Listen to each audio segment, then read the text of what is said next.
Hi there Pisces, I'm Ellie Rose for PsychicFuture.com and this is your horoscope from the 13th to the 19th of May. So this week we have got a really nice watery full moon. It is full moon in Scorpio and obviously this is your fellow water sign, so it will feel quite a good one for you. It's going to be on the 18th of May and this particular one obviously is opposite the Sun in Taurus, which is going to be conjunct Mercury. Then on top of that, they are going to be trine with Saturn in Capricorn and Pluto in Capricorn.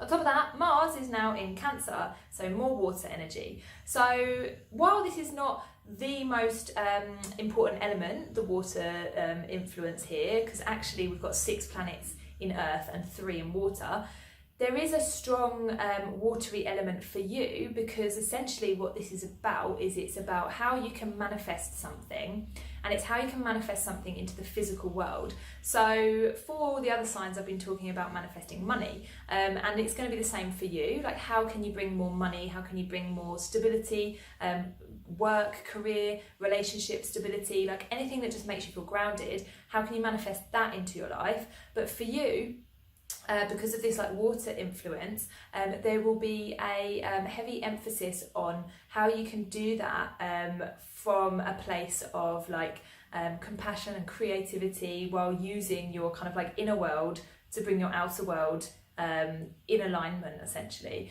So by this, what I mean is, if inside your head you are worried, you're overwhelmed, you're freaking out about money, you're freaking out about your job, you're freaking out about your relationship, or not even freaking out, just thinking like, oh, you know, I'm a bit bored with this, or I'm a bit kind of like, you know, not really feeling like energized at work, I'm not feeling energized in my relationship, feeling a bit flat.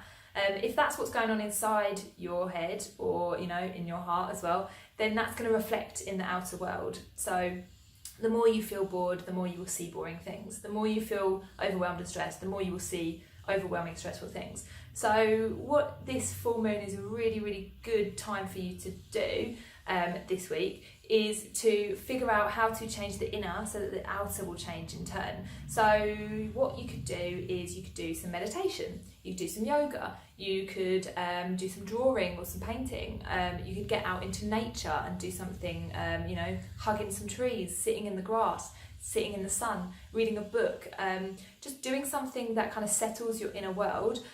Or if you want to like go full frontal and direct at the problem, sit and do some journaling. You know, why am I feeling bored at work? Why am I feeling stressed in my relationship? Like, why am I not moving forwards in the direction that I want?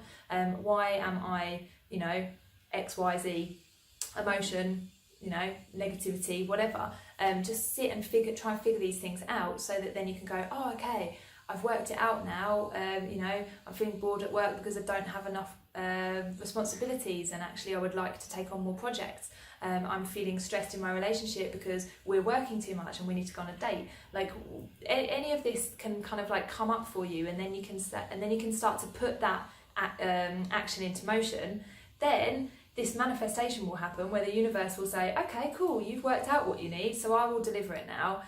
Because essentially up until that point, you're blocking yourself because you're not looking at the problem, or you're not sorting the problem inside, so the outer will not reflect, if that makes sense.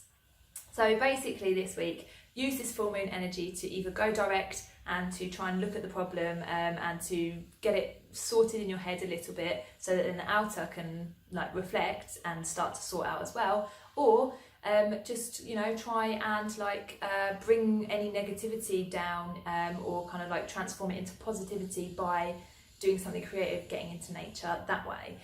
So yeah, that's all you've got to do this week for the full moon, and it will deliver you all sorts of nice goodies to reflect your inner positivity. So happy full moon, guys. I hope to see you next time, and much love.